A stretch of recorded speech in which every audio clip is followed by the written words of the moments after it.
السلام علیکم ورحمۃ اللہ وبرکاتہ۔ تو دوستو، دنیا کی مختلف قوموں میں بے شمار قائدین گزرے ہیں اور اب بھی ہیں، لیکن ایسا قائد جس کی سیرت بے داغ ہو، ایسا قائد جس کی نجی اور عوامی زندگی میں کوئی فرق نہ ہو، ایسا قائد جو کچھ دوسروں سے کہتا ہو سب سے پہلے خود اس پر عمل کر کے دکھاتا ہو،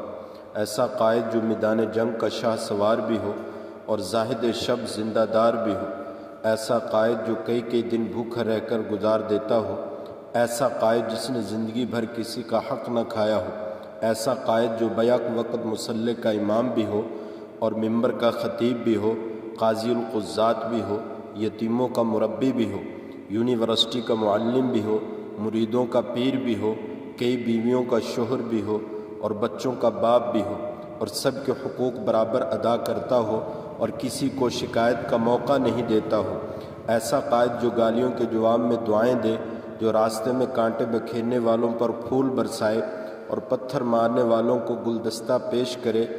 اور ایسا قائد جو چٹائی پر سوتا ہو اور گھر کے کام کاج خود کرتا ہو، ایسا قائد جو اپنے ساتھیوں کی معمولی تکلیف پر تڑپ اٹھتا ہو،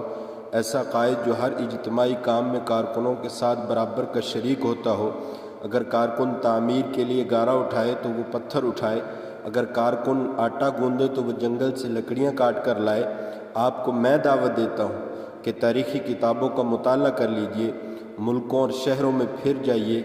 لیڈروں اور رہنماؤں کا انتخاب کر لیجئے اور پھر مجھے بتائیے کہ موجودہ اور گزشتہ قوموں اور جماعتوں میں آپ کو کوئی ایسا قائد اور رہنما دکھائی دیتا ہے جس میں یہ ساری صفات پائی جاتی ہوں۔ میں پورے اعتماد کے ساتھ، پورے یقین کے ساتھ یہ دعویٰ کرتا ہوں کہ آپ کو پوری انسانی تاریخ میں کوئی ایسا قائد نہیں ملے گا جس میں یہ ساری صفات پائی جاتی ہوں۔ کوئی عابد و زاہد تو ہوگا، مجاہد نہیں ہوگا، کوئی مجاہد ہوگا مگر اس کی سیرت میں زہد و تقوی کا پہلو کمزور ہوگا، کوئی مربی اور معلم تو ہوگا لیکن جہاں بان نہیں ہوگا، کوئی جہاں بانی کا فن جانتا ہوگا لیکن تعلیم و تربیت سے کوئی سروکار نہیں ہوگا۔ آپ کو ایسے قائد ملیں گے جن کی نجی اور عوامی زندگی میں بڑا فرق ہوگا، ان پر منافقت کا غلبہ ہوگا، وہ کہتے کچھ اور کرتے کچھ اور ہوں گے۔ آپ کو ایسے قائد ملیں گے جو خود عیاشیاں کرتے ہوں گے لیکن ان کا پیروکار بھوک سے ایڑیاں رگڑتے ہوں گے، مگر میں آپ کو انسانی تاریخ میں ایک ایسے قائد کا نام بتا سکتا ہوں جس میں وہ ساری صفات پائی جاتی ہیں جن کا میں نے شروع میں تذکرہ کیا ہے۔ آپ مشہور قائدین کے نام لیتے جائیے اور انگلی رکھ کر ان کا شمار کرتے جائیے، اگر آپ کے اندر تعصب اور عناد نہ ہو تو میں یقین سے کہتا ہوں کہ آپ کی انگلی ایک مقدس نام پر آ کر رک جائے گی،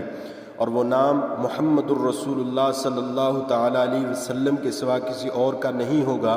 اس نام کی بے مثال اور بے داغ قیادت پر مسلم اور غیر مسلم سب کا اتفاق ہے۔ کچھ عرصہ پہلے ایک عیسائی اخبار نویس نے دنیا بھر کے صحافیوں اور قلمکاروں کو دعوت دی تھی کہ اپنی پسندیدہ شخصیت پر مضمون لکھ کر بھیجیں، جو شخصیت ساری انسانی برادری کے لیے واجب الاحترام ہو اور جس کے کمالات اور اخلاق کا سب اعتراف کرتے ہوں۔ جب اسے سب مضامین وصول ہو گئے تو وہ ان کے مطالعہ کے بعد یہ کہنے پر مجبور ہو گیا تھا کہ میں نے لقمان کی دانائی پڑھی، میں نے ارسطو کی منطق اور فلسفہ پڑھا، میں نے ابو علی سینا کی حذافت و طبابت پڑھی، میں نے رستم و سہراب کا جائزہ لیا، میں نے لینین اور کارل مارکس کے فارمولے پڑھے، میں نے مشرق و مغرب کی ساری لیڈرشپ اور عرب و عجم کے تمام لیڈروں کا جائزہ لیا،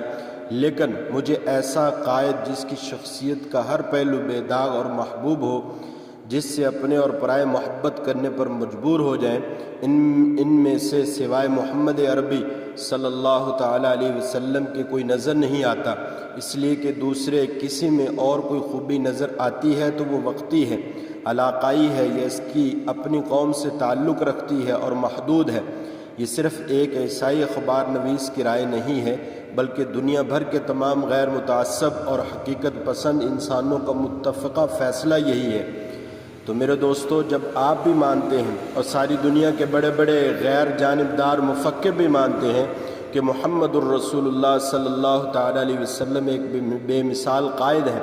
تو پھر آخر کیا وجہ ہے کہ ہم حضور کی قیادت کو چھوڑ کر ایروں غیروں کے پیچھے پڑ کر اپنا وقت اور صلاحیتیں ضائع کر رہے ہیں؟ کیا ہمارے لیے یہ شرم کی بات نہیں ہے کہ ہم اپنے دور کے بعد مکار اور جھوٹے لیڈروں پر اپنا سب کچھ نچھاور کرنے کے لیے تیار ہو جاتے ہیں، لیکن دنیا اور آخرت کے سب سے بہترین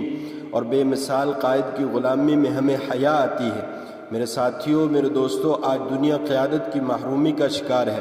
آج دنیا قیادت کی محرومی کا شکار ہے۔ کوئی اچھا اور صاحب کردار قائد نہیں ملتا، لیکن اگر ہم محمد الرسول اللہ صلی اللہ تعالی علیہ وسلم کی قیادت کو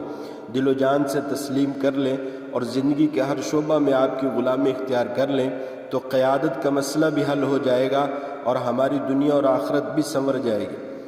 اللہ تعالی ہمیں اور ہمارے لیڈروں کو قائد بے مثال اور قائد اعظم محمد الرسول اللہ صلی اللہ تعالی علیہ وسلم کی قیادت تسلیم کرنے کی سعادت بخشے۔ اللہ تعالی مجھے آپ کو